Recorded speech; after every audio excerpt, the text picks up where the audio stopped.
See the guy in the picture down here? His name is Jeff Hornig. Well, it was there. It was working fine until Michael started. No, I'm teasing. Okay. Yeah. And Jeff lives in St. Louis. He's got the Walnut Log Studio. And at one of the retreats that I was teaching in, he was another teacher, and he was showing this concept. And I'm like, man, this is cool. He had the DVD there, so I bought it. Now, you notice I have not donated this DVD to our library because I have been dying to do this demo for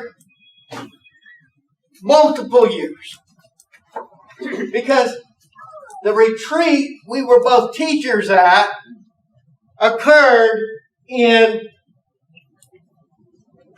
2018, I think, down in Kingsville. And while I was there, I bought some of his product that I am going to be talking about, and it is some embellishing wax that comes in a wide variety of colors. Now, as I was thinking about this demo, I said, I better check these things out. And so, they have been on the slow roast in my shop for the last, since 2018. And they were like as hard as a brick. And so I called Jeff, or I didn't call him, I contacted him on Messenger, because we're friends. I said, hey, I got this stuff from you back, and is it supposed to be really hard? He was like, no, you let it exceed its lifespan.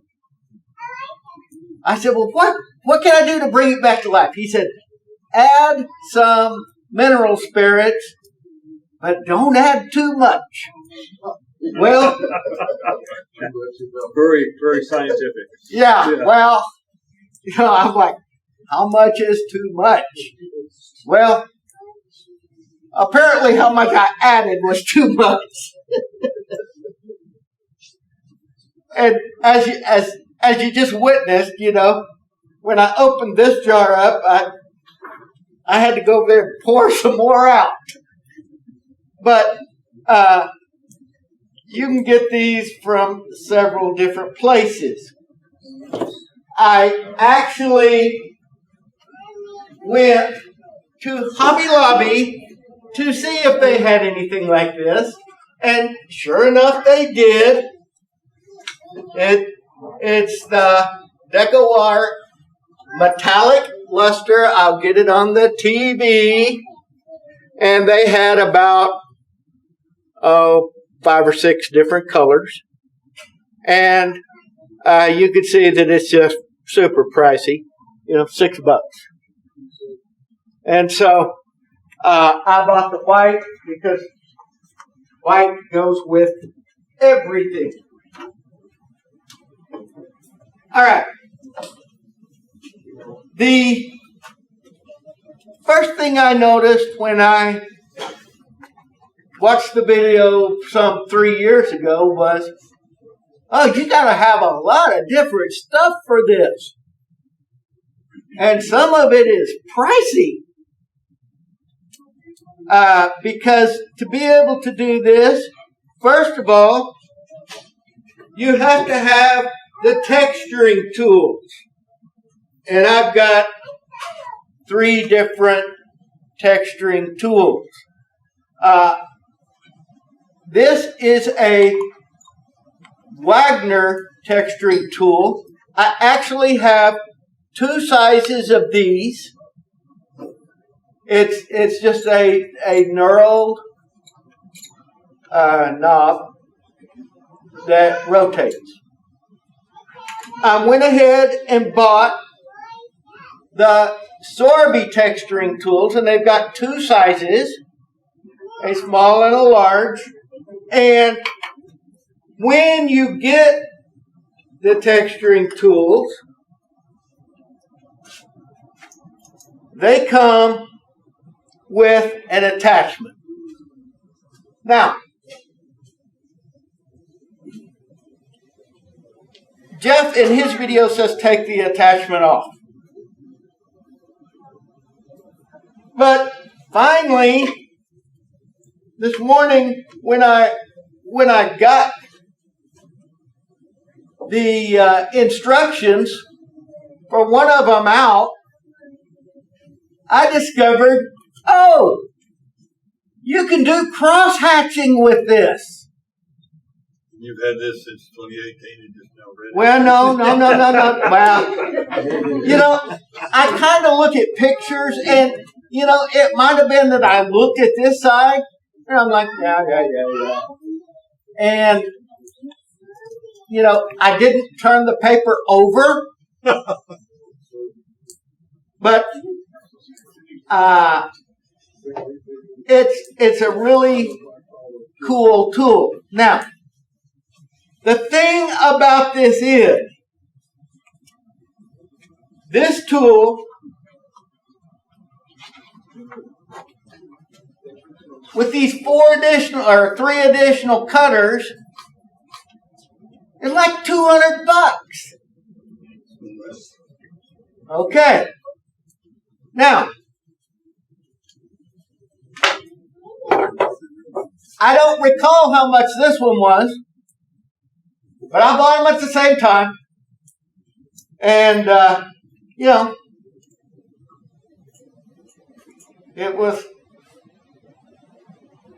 probably 70 or 80 bucks. Okay? Now, I'm just getting started because, you've got to have dye. And this is some dye I bought several years ago at SWAT. What I've discovered is it's not the best dye for this. And so, earlier this week, I ordered some dye, and it's supposed to be delivered at some point in time today. Just in time. Yeah. But it is the trans tint dye. And what the difference in this dye and the trans tint dye is the trans tint dye has a little bit of shellac in it, which will help it cure better and seal the wood. What I noticed about this dye is if I did not wait enough time between coloring and adding the embellishing wax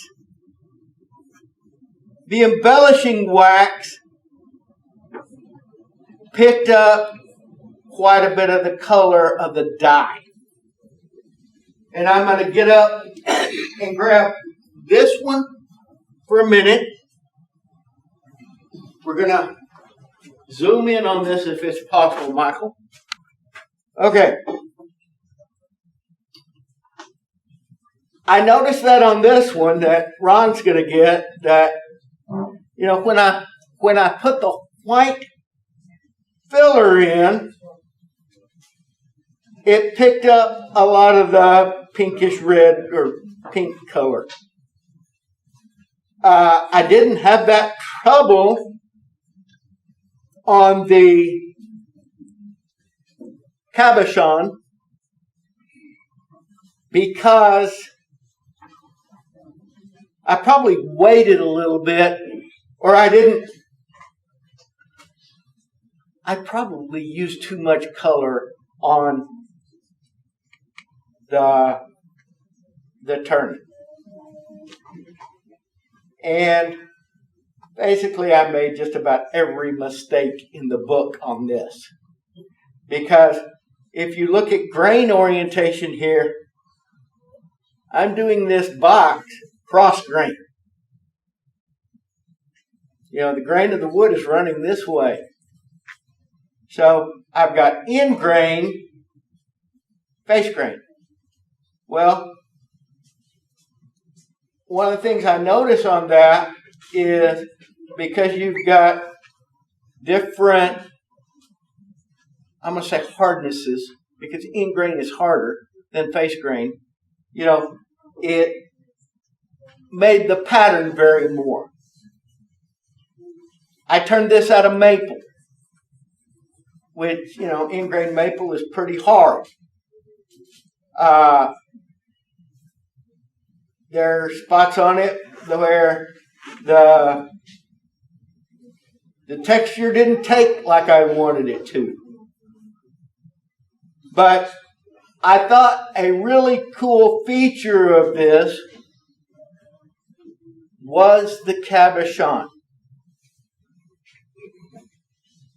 Because the cabochon reminded me of something that I learned from Tom Farrell ages ago. And that is, if I want to highlight a rim, the best tool to use to do that is a Sharpie.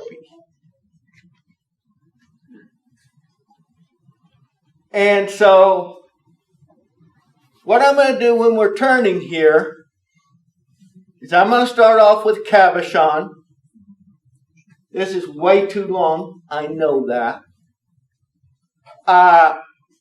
I'm going to be, you know, with Ron's permission, I'm going to pass these two things around.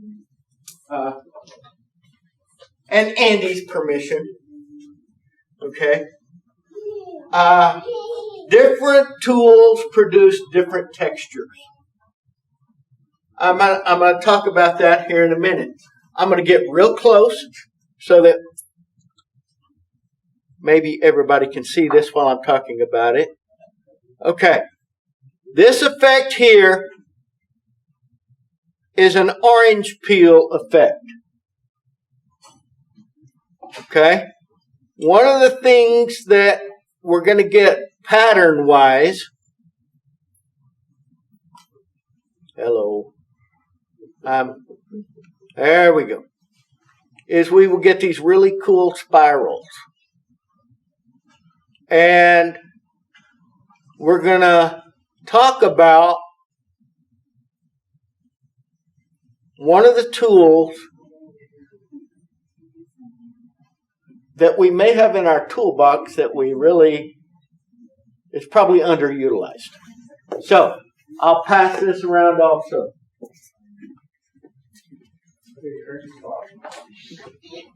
All right. I am using poplar for this demonstration. Poplar is a very inexpensive wood. And we're going to start out making a cabochon out of this part here. Now, prior to texturing, there are two things we need to do. Number one thing is sand our wood to 320. Well, I accomplished that last night, probably about 11:15.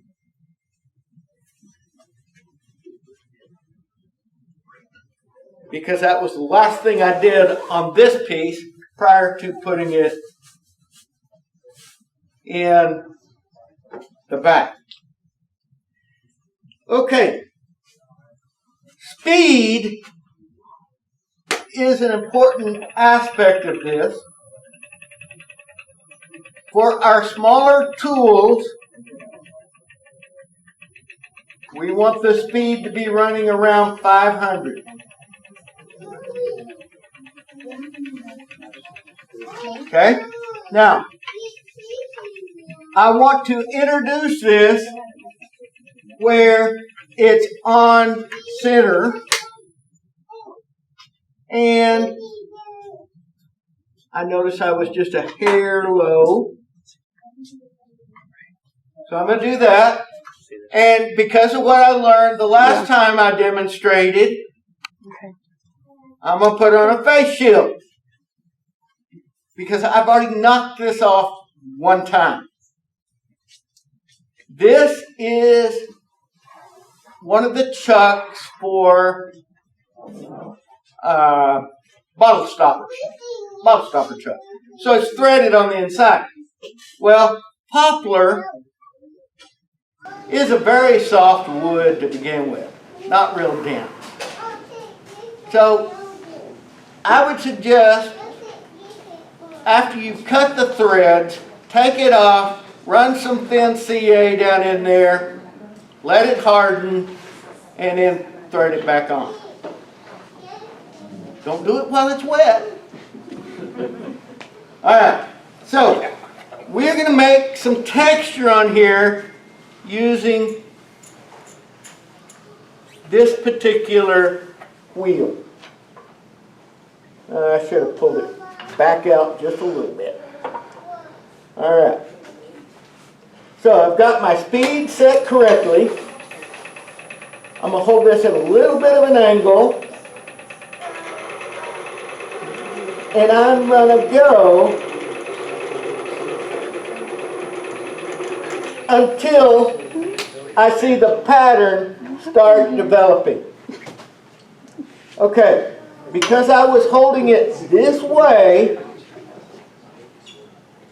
I'm getting a spiral to the right. So now I want to introduce it at the opposite angle, and what should happen is my spirals should reverse. That is, if I remember which way I had it the first time. Okay, so I'm going to come right here.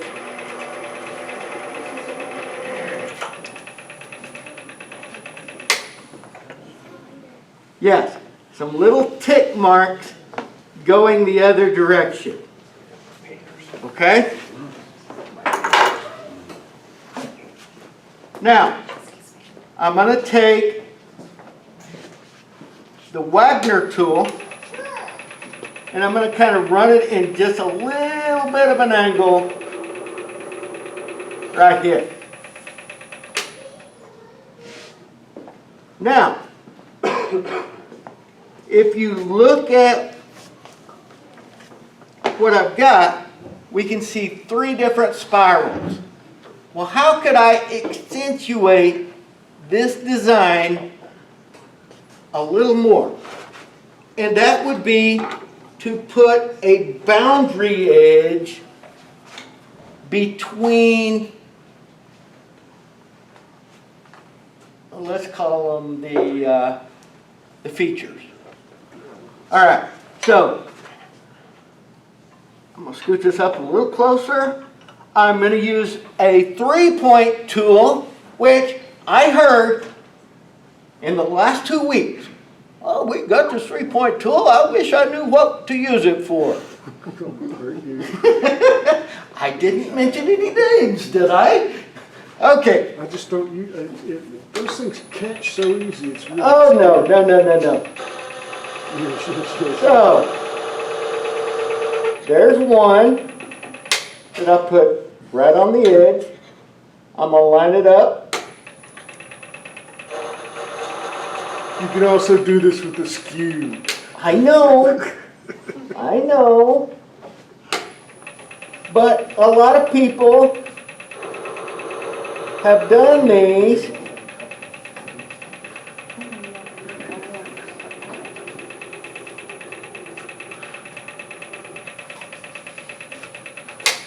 all right. So, there is our cabochon. Is that Hindu for lid? That's a Hindu for the thing that goes inside of the lid. Hindu for the thing at the end. All right. Now, let's look at the next part of the equation. Now, David Turner was just, when he heard that I was bringing dye, he's like, "Do you have tarps?" Hey, I found this tarp in the dumpster yesterday. I'm like, "Hey, that'll be perfect. Keep it off the lathe." And I've also got a spray shield to help do this. Now, one of the things with color and dye is you've got to have an airbrush. And of course, they make these little compressors that are very, very handy for airbrushing. Now, I happened to be at Retool one day, one of our corporate sponsors, and I was like, I saw this, and it was listed for $49.99. Well, I'm going, with my Woodturner discount that I get at Retool, that drops that down to almost affordable. So I bought this from Retool. I can write it off. Okay. Can I get you to come up here and pick a color that we're going to put on this? What color do we want to use? Choices, choices, choices. It doesn't matter. Oh, she has picked the cobalt blue. Wonderful. Now, I know why David was a little leery about me using dye, because David was around during the arts festival when Robert Marsh was opening these dyes, and I think, is this one the blood red? Yes. No, that's the orange. Yeah. That one's the blood red. Okay, why is there so much dye on the outside of this? Because Robert opened it. Because Robert opened it. And it looked like a crime scene. He had it all over his hands. I did. I was just kidding around. I said, "Oh my God, I didn't mean to kill him." Everybody around me thought that was, they smiled. But there was a woman about a booth and a half over, and she kind of just clenched over. Her eyes got real big. It was okay, but I did. It was all literally to my elbows. It went everywhere. Okay. Now, I'm very carefully. So, Jim Bob, do you think alcohol-based dyes would work better than the spirit-based dyes? These are alcohol-based. They're all alcohol, okay. Yeah.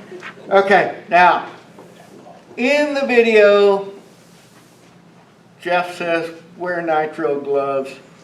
I know in a couple of days all this blue will come off of me. Alcohol will take it off. Yeah, Really, it really will. it will. And I'm fixing to put some on a rag because denatured alcohol, Alcohol will take it off. that's right there. Okay, I'm gonna leave my knife open. You use so much alcohol in this process that I think it's easiest to put it in a squeeze bottle. And I was talking with Rhonda when she was out making her scoop, And where do you get squeeze bottles cheap? Walmart. At the Dollar Tree. Dollar Tree. Well, or good ones you can get like that restaurant place. Oh, a big plate. Big plate. Yeah, on 50th and Quaker. They're probably more expensive. Yeah, but they're good ones. They Yeah. How much was that? How much? This one was like $2-3. You can go to I got Walmart those, right I now, got that the one, grilling section and 6 get of them. them They for might like be red, $3. yellow, but Okay. yeah. But what I like about this one is I know how I am with these little caps. You know, the red caps that come on everything. You know, I have heard somebody in my shop say, "Oh, I've dropped the red cap. Do you see it in amongst all the sawdust?"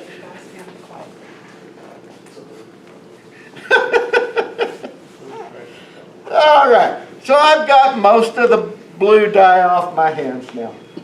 All right. What Jeff recommends in this tutorial on the video is to lightly sand with 400. So, I have lightly sanded. After that, he says we've got to go over it with a cotton cloth. Now, thankfully yesterday, the dumpster donated a pair of pants that was 100% cotton. So I now have plenty of cotton rags. So, I'm just going over it with a cotton rag. The reason we don't want to use a paper towel here is it will pick up the pieces. It'll tear the paper. It'll get hung and you'll have to pick them out. All right, so let's make some color here. I'm going to get my shield. Do you need Robert to hold that? Yeah, this might be a good time to let Robert hold that so I can. If Robert's holding it, can I use the gun? All right, now I have only filled my cup about that full. I probably will not use all of that. All right, this is a 2-stage gun where if I just press down, all I get is air. I have to press down and pull back to get color. All right, so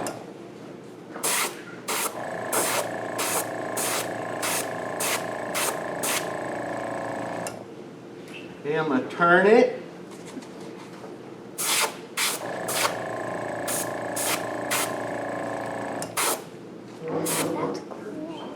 Okay, I've got one light area over here. Let's see, so I'm going to turn it again. Okay. Now, you're probably not supposed to do this, but because I've got other dye on the way,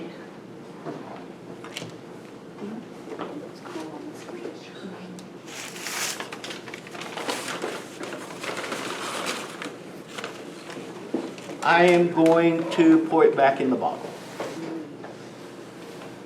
Okay, now, with an air gun, you've got to clean it diligently. So, first thing I'm going to do is run a full cup of alcohol in here. Now,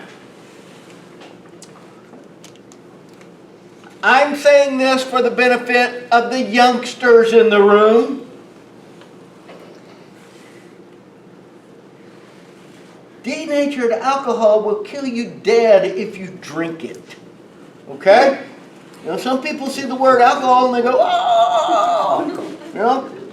Okay, now, see, David Turner was very, very astute in telling me to bring things to clean up the mess. Because I've just dumped the first cup out on this packing that came with the cactus juice that I bought here the other day. So, if you need cactus juice, I've got 4 gallons now. Okay? And what I'm going to do here is I'm running it. Oh, I'm making more mess. Imagine that. Put the trash can under, Roy. Oh, I've got everything contained here. I've got multiple layers.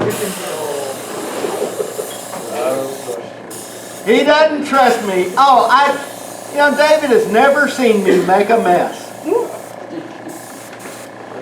If nothing else, it's, oh, now Harry to the rescue.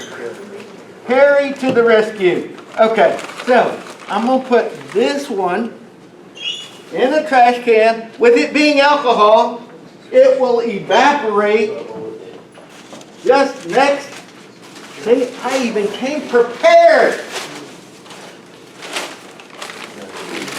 All right, so I am going to run just a little more alcohol through here.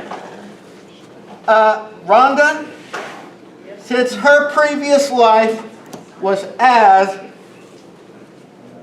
in the art classroom, tell everybody about the color wheel.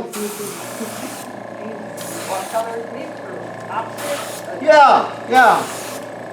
What do you want me to take? How it works? Yeah. On a color wheel, opposites are complementary colors. That means they go well together. So red and green are Christmas colors and they're complementary colors. So, Or, what's opposite of blue? yellow, What's opposite of purple? yellow. You got it. So that's what goes good together. So what would go good with blue? Yellow, Purple, yellow, yellow.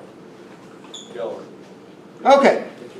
Do you have yellow? You have yellow. There's some color wheels in the classroom I was looking at last class Uh-huh. that show harmonizing colors and contrasting colors. I thought it was really interesting. I wanted to stick with it. Okay, where was that, Ben?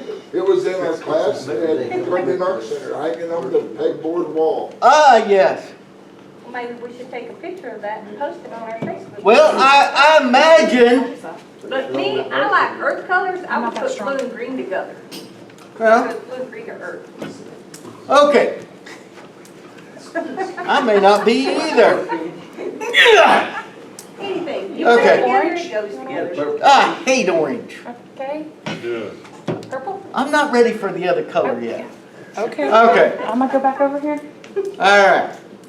I could send Robert Marsh out to my pickup. In the driver's side door, there's a pair of pliers. Why don't you take it outside, Robert, and open it up and bring it back? No. I'll bring the flowers, you come out there with me. Okay, now, actually what I'm doing right now is killing time. Wait for it to dry. Because I am waiting for this to dry. And then I'm going to take my cotton cloth once again. And you can see that, you know, it transferred just a little bit. What I'm trying to do is generate enough heat to kind of evaporate the alcohol so that whenever I put our embellishing paste on here, I will hopefully not transfer color. All right, so Robert is hopefully going to get the pliers so we can open up the yellow. So I think maybe gold might be a good complementary color on the cabochon with the blue. Since I'm going to do the body yellow. All right, now, the way we apply the embellishing wax is with a paper towel. And we'll see how I did on this one. Okay. Are those like the old grain fillers that we used to use with on? No. I don't think so. These are more like Dyed wax. yeah. It's gilding paste. That was the word I was trying to remember. Gilding. All right. With the lathe off now, I'm going to, press this in here. Oh, Robert must have got locked out. Oh, well. Yeah, well, that could be a blessing. No, I'm teasing. I love Robert. Y'all know that. Okay. Robert came over to my house the other day when I was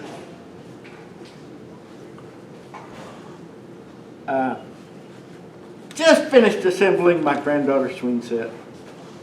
And he had brought the bowl and was showing my wife. And after he left, my wife looked at me and she said, "Do you always treat Robert that mean?" Yes. Got me in trouble. All right. So, When you got to the door, did you get the message? all right. This goes in the trash. Okay. Get a clean paper towel now. And Jeff says the first thing you do is use the clean paper towel to get rid of the initial excess. And then we are going to switch back to the cotton cloth.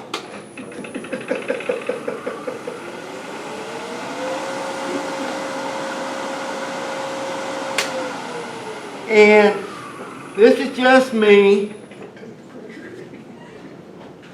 I like to reverse the lathe doing this at least once, just to kind of get it both directions.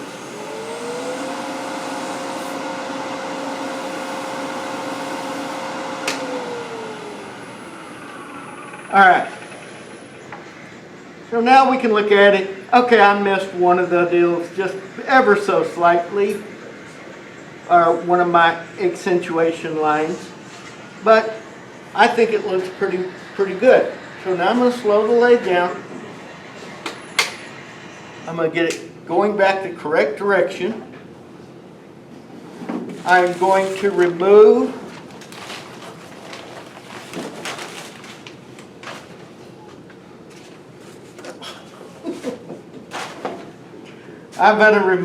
the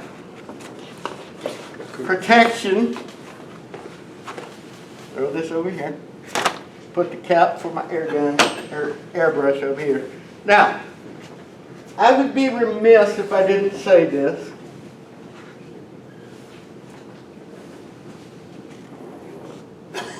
Well, where did it go? I could have sworn on a stack of Bibles I stuck it in here last night. Let's see if I covered it up. Well, somewhere or the other, I've got the airbrush. Oh, here it is. This was the airbrush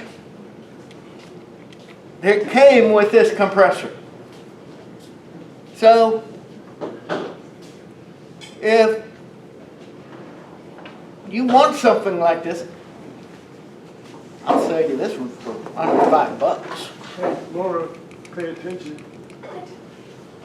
Okay? You just missed it. It's okay. Okay. But I don't know anything about this one. First of all, I don't see a brand on it, which leads me to believe it's the highest quality.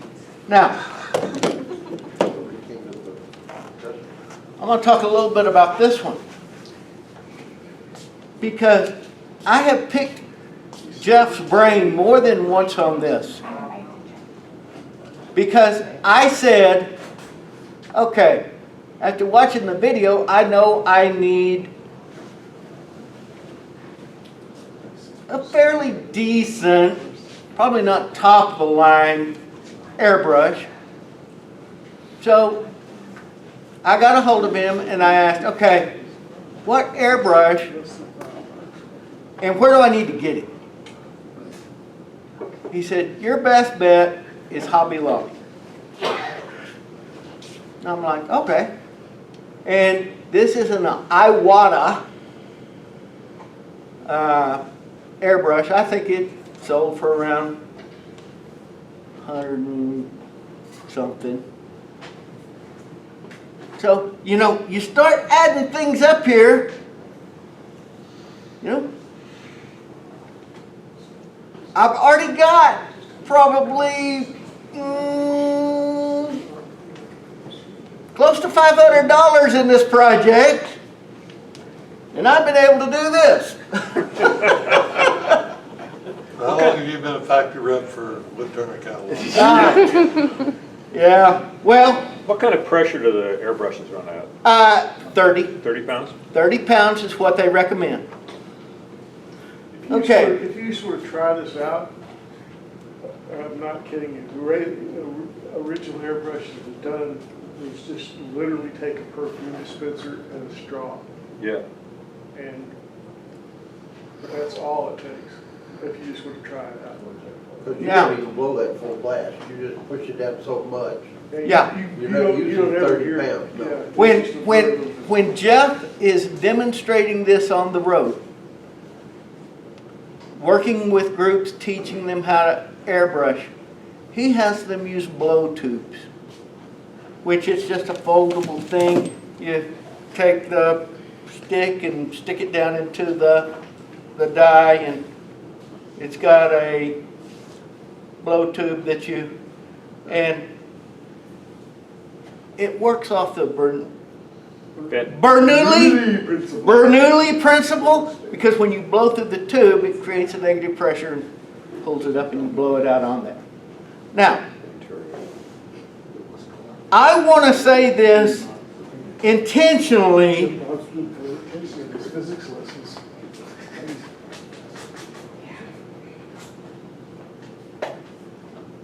Anybody is more than welcome to come out to my shop and use anything I have. Okay?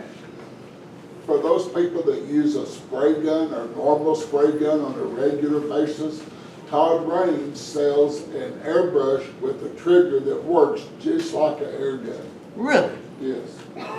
Well, that's good to know. But what I'm saying is, you are more than welcome to come out, use all these tools, have fun, we'll yuck it up. You two can make fun of Robert Marsh while you're there.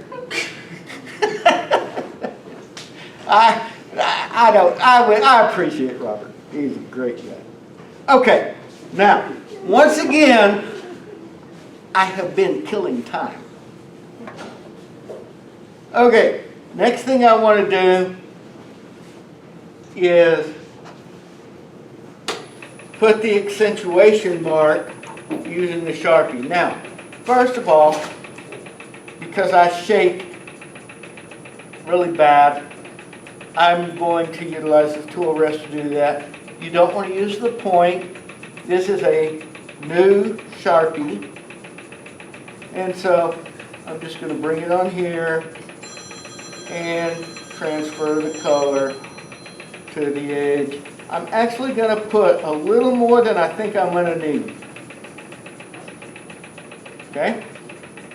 Now, once again,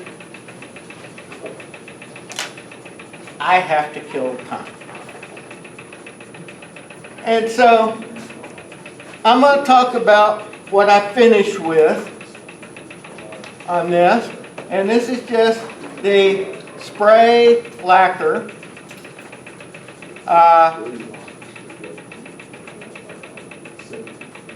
This is probably Robert's.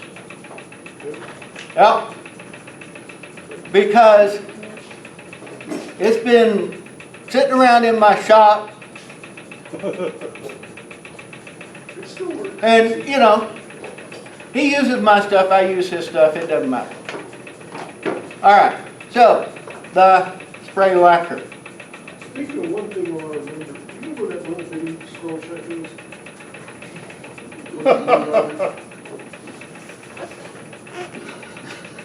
I don't. Well, if I ever saw, Ask me later. if I ever saw a deer in the headlights, Yeah. that was it. Okay. All right. Now, what I would do if we were in a ventilated area is I would shake this up thoroughly. You know, turn it. But we're not. Okay. Now, did you notice that when the top was being passed around, the filler on the top looked gold? I used silver. But I don't think I waited long enough before I sprayed the finish. And probably because the silver had excess paint thinner in it. And had, you know, probably too much dye that hadn't had enough time to dry, yada yada. There was some sort of reaction when I put the finish on there. It was silver the day that I took the picture of it. I came in the shop the next day, it was as gold as it could be.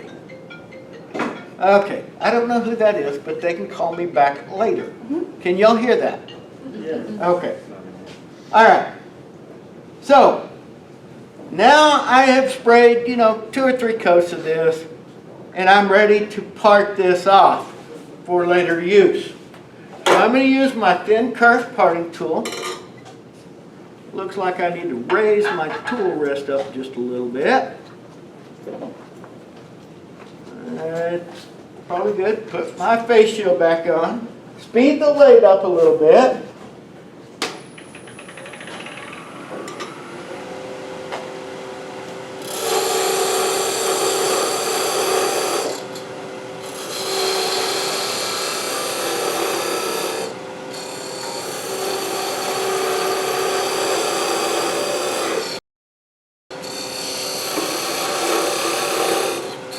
And what I'm doing here, since this is not a diamond parting tool, is I'm working to either side of the kerf, enlarging the kerf so that it doesn't get this extremely hot. Okay, so now fixing to cut off.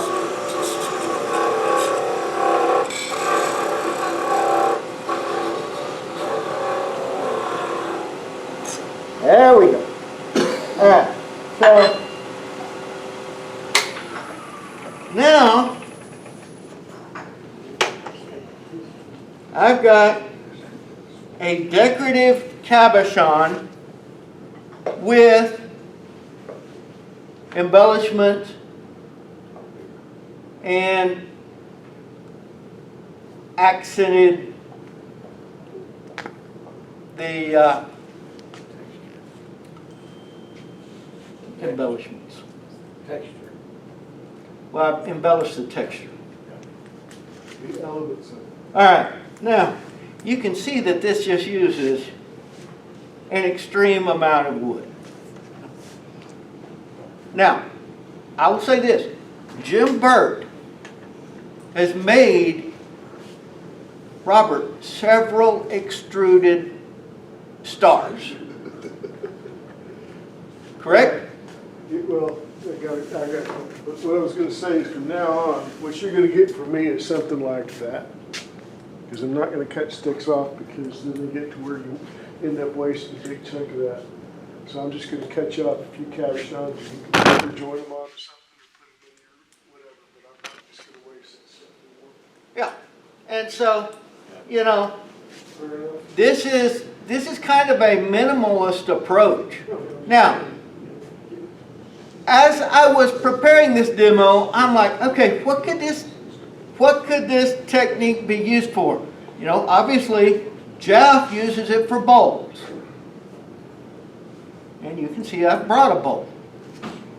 I think we could do, you know, bottle stoppers. I have seen bowls with cabochons all the way around the bowl, you know. I started with the top because, you know, I am wise enough to start small and not jump off the deep end. To start with, I would rather make my learning mistakes on something that I don't have a lot of time and material invested in. Now, so I am going to shorten this piece up now so that the remainder down here can be a bottle stopper, because if I made the bottle stopper this tall, it would be too long. You're like, well, why did you pick that long a piece to start with? Well, it's what was made. Because I just went over to a shelf, grabbed it, threw it on the lathe, cut the threads to fit on here. And I will say this, no, I'll show you that later on. If you're doing a bottle stopper, recess the area on the bottom so that when you screw the bottle stopper on, the wood extends down just a little bit. And you do that while you're drilling the hole and you know, threading it on here. Not that hard. All right. So, I said I was going to cut it off. My guess, because I've had to redo this in once, that was my initial guess. I'm going to make it, probably this long.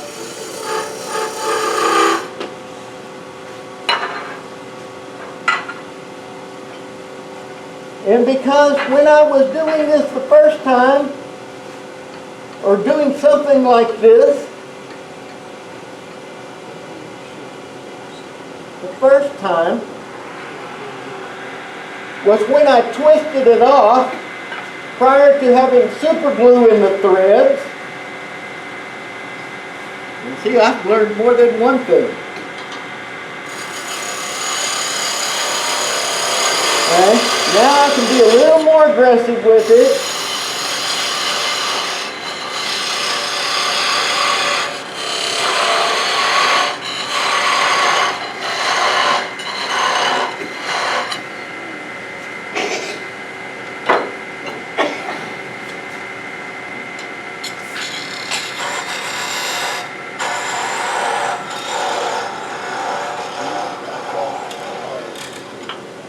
Okay, there it is.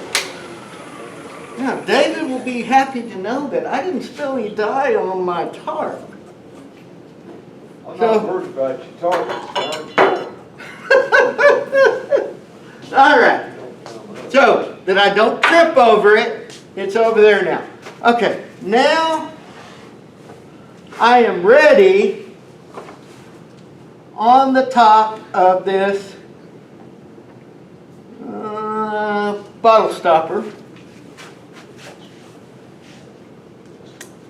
to prepare the area where I'm going to insert the cabochon.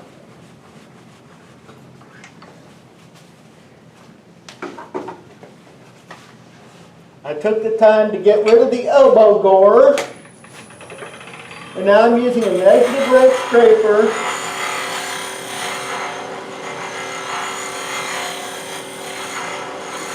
just to kind of clean up some of the torn grain just a little bit.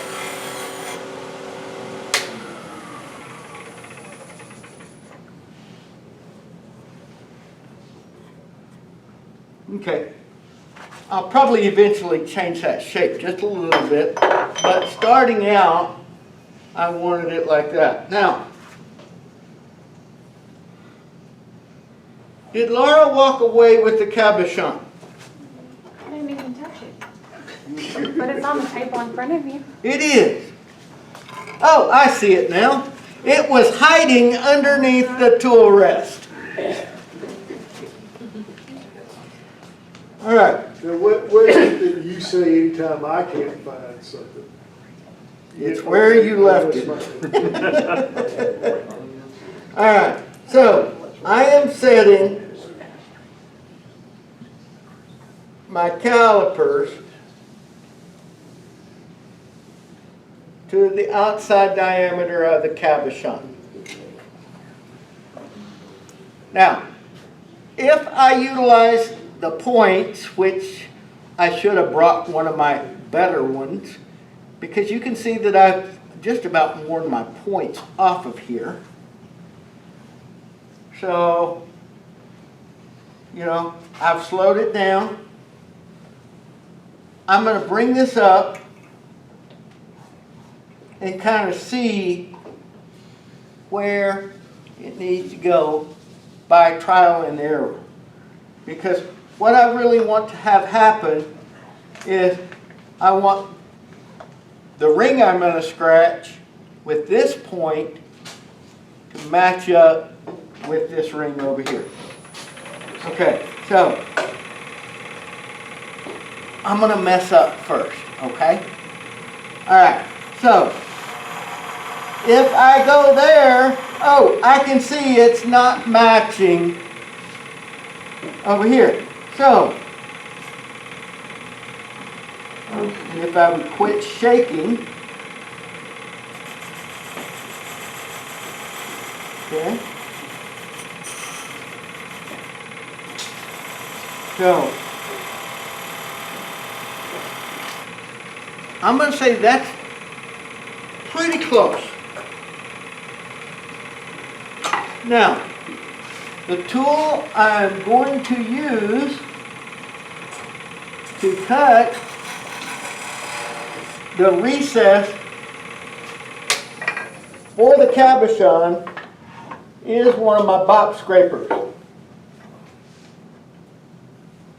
Because I always want to use a regular scraper in a downward incline. I'm going to raise my tool rest up so that I'm working on it in a downhill fashion. That way, hopefully I won't get a catch. And I think it's a little easier with the tool rest a little farther away with scrapers. All right. Now, because I have a familiar trimmer and I shake, a lot of times, you know, when I can't have it supported against my body, I will cheat on things like bring my tailstock up, rest my arm there. I have way more control this way. Now I probably have it too close. All right, so.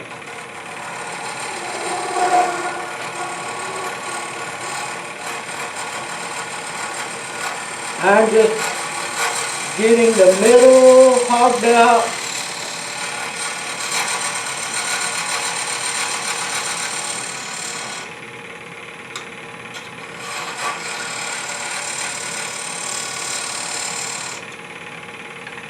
Now I'm going to start creeping out to my line.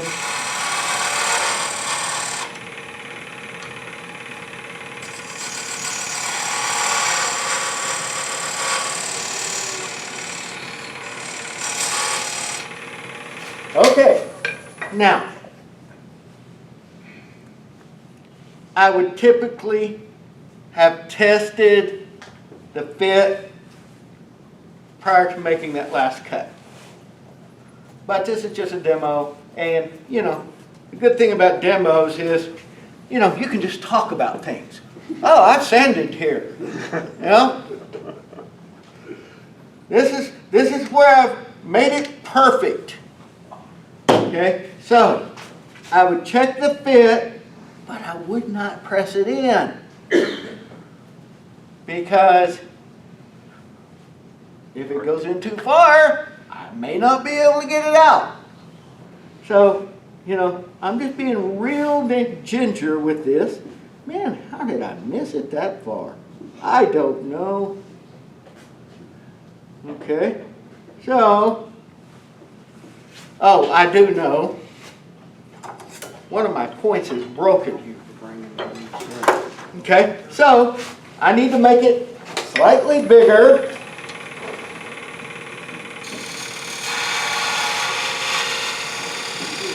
Now I've probably got it too big, but we'll see.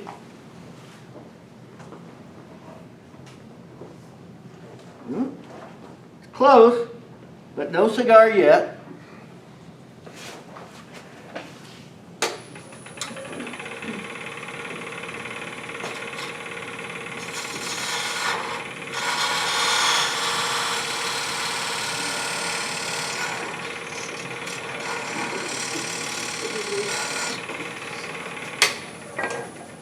Okay, I don't want to have to force this in there. In fact, I could probably even make it a little big and get away with it. Okay? If I were to get it in there,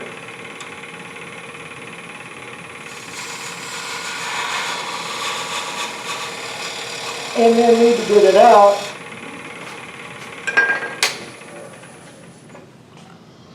I would remember Dick Martin's joke of the little cup with the little bullet-looking thing that's rounded on the top that, you know, you can't really grab with your fingers, and he's like, okay, here, get this out without picking it up off the table. The way you accomplish it is blowing across the top of it. So I could probably, you know, if I haven't forced it in here, I could probably use compressed air to get it to come out. So close, so close. It is a cat whisker away. You didn't know a cat whisker was a unit of measure. That's where you cut two whiskers. Yeah. Okay, so I've just made it too big now. You know, we've all been there and done that. Okay, yeah, I could probably force it in there, but I'm actually going to cut it just a wee bit big.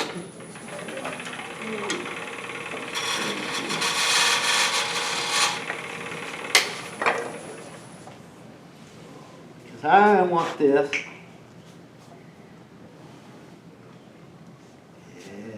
Yeah. Okay, so now it goes in.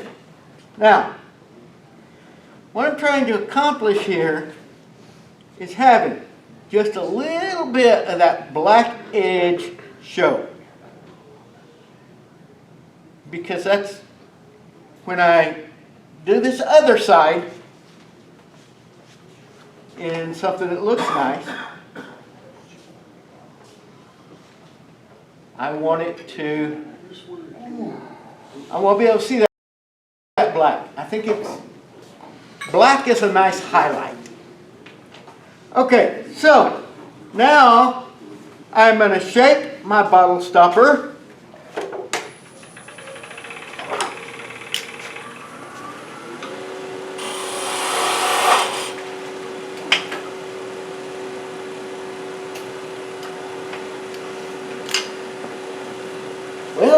little too high. Okay. I think the biggest mistake I see people making in turning is they get their tool rest height incorrect. So with the tool level, the bottom of the flute on a gouge should be on center. And since I can see center on this end, that's how I can tell. All right. Was I able to make a cut with it too high? Yes. Was it the best cut? No. That's why I stopped and fixed it. All right. So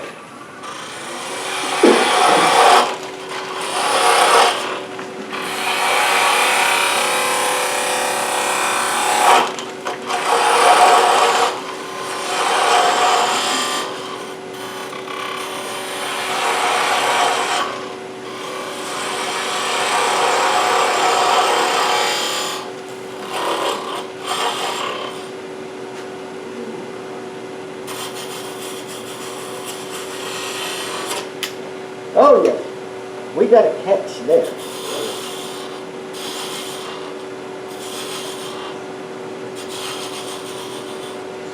All right, now I'm going to come back down into there.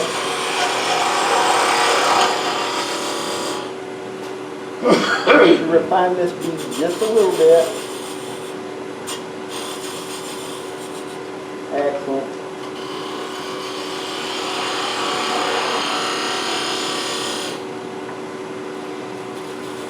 Now,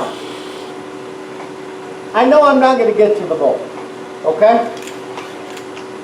But when I was doing the bowl last night,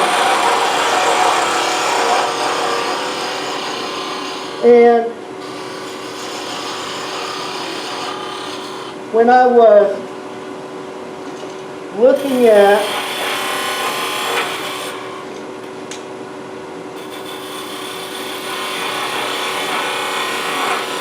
or when I was sanding the bowl,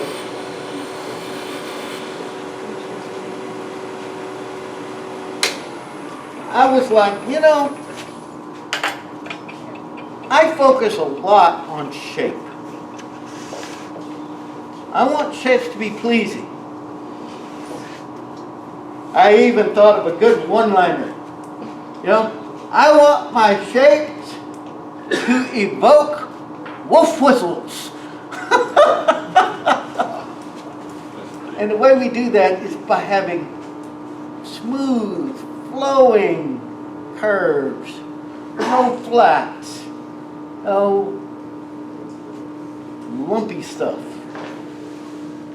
being shapely, you know? I've always said,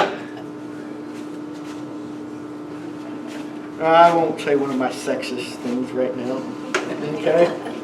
Just know that I'm thinking. All right, so time to sand. I've slowed down.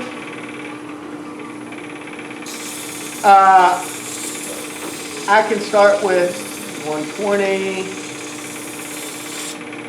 and on the box that Ron is taking home with him, probably after lunch, because several of us will probably go to Tech Cafe over on 50th Street between Quaker and Slide to eat lunch. So, I've answered that question. They make some good hamburgers. You can eat breakfast all day. Okay, so they're a good place. They're good folks. But I had textured Ron's and did not like the texture. So I decided I was going to erase the texture by cutting it away and then re-texturing it. And I got lazy. Didn't sand it good enough. And what I noticed when I put the embellishing cream on here was that, come on baby, get out of there. Now I could adopt the mark principle. Is if I've got something that won't come out, oh, make it deeper. Make it look like it's supposed to be there. So that, with the amount of time we have left, that may be what I do. Okay? Alright, so this is 180. I know that watching people sand is about like watching grass grow. Okay? Because I haven't used my big texturing tool yet, have I? No. Well, you need to get your money's worth this morning. Okay, here's 220. So, we're going to jump through 220 pretty quick. Okay, there's still a spot I don't like there, but, you know, this is not, with as much time as I have left, this is not time to be the sanding Nazi. Okay, which I have been accused of being before. Okay, by more than one person. Okay, I get to make Jim Bob one more time. Now, what you could do is you could watch Jim Bob and he takes a piece of sandpaper.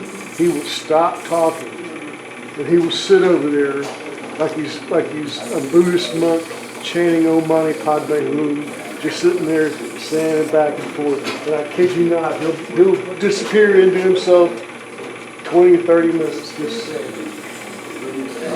I'm not straight. I used to tell my school kids, sanding is the price we pay for excellence. I don't believe anything can be sanded too well. But this is going to have to do for today on this. Alright, so this is 320, so we are done. Alright.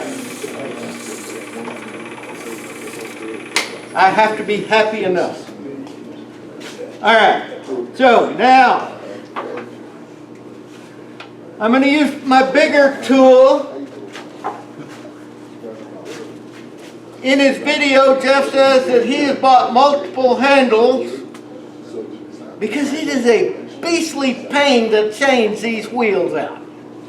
And each wheel does something different. So in the time that is left, we're going to see what this one will do. But you're supposed to have that screw, the nut, a certain way, because if you put it the wrong way, you lose the nut, and then you have to dig it out of the sand. Yeah, yeah. And it's brass, it's not ferrous. Okay, that's on the little one. Okay, so I have to lower my tool rest now. The good news is I can speed this up to about 900.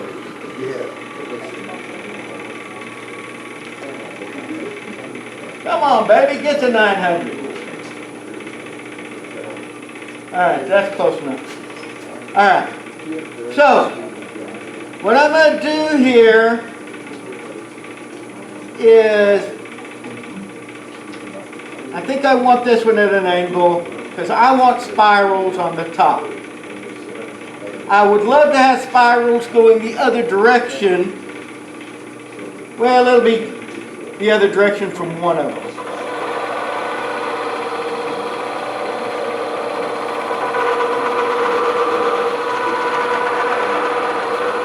Now, this is not something that once you've done it, you can go back and change. Because I wouldn't catch that exactly in the same spot again. So, yeah. So, once you're done, you're done. Okay. Beast. Alright. Now, out here at the very edge, I'm going to hold it straight up and down.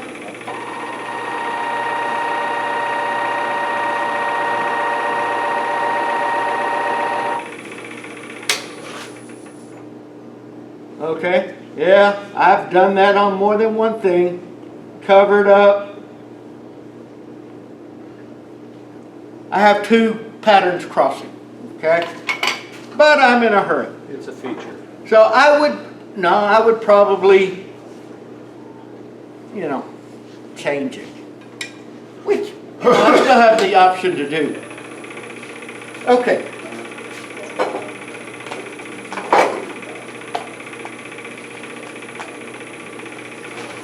Wagner. So slow it down like you're supposed to. Let's go this direction.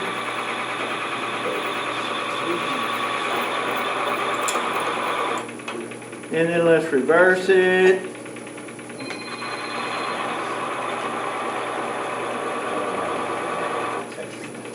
Now, I want to say this.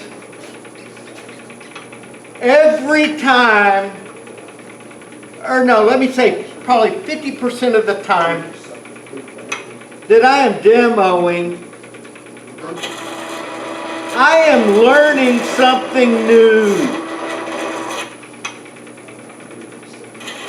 Am I as good at it as what I would like to be? Probably not.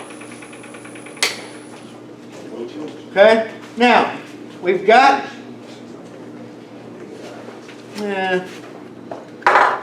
let's put some of this in there because I got a spot or two that could use something else.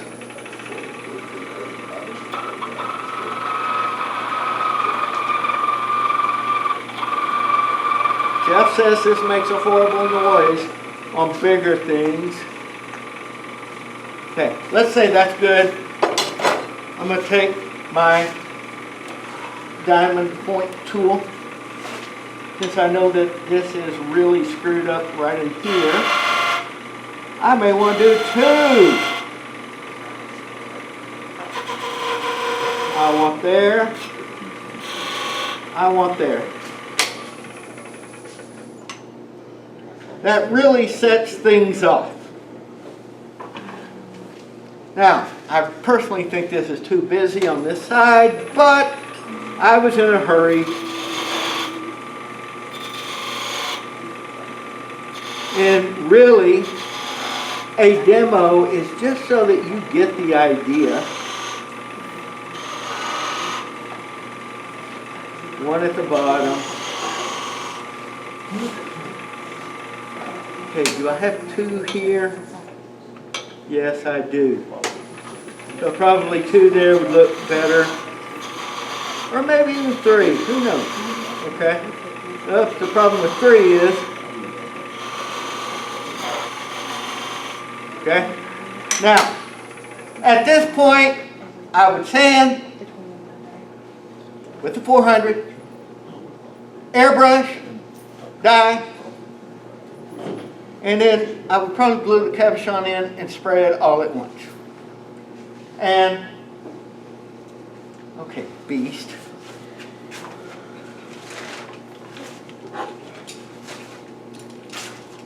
I had to do this, getting it on.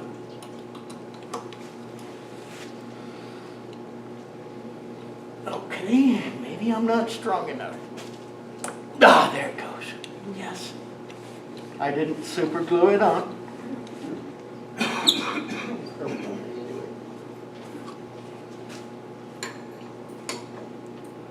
Alright.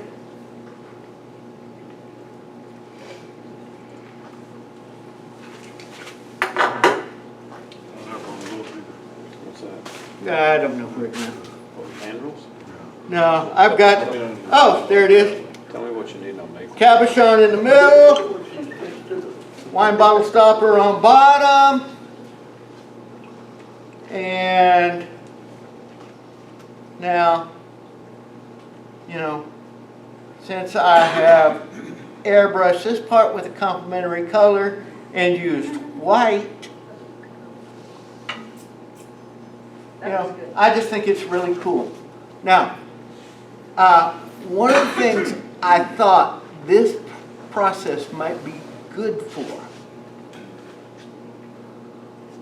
was, what are those fancy eggs called? Fabergé. Fabergé eggs. I think you could go somewhere with that.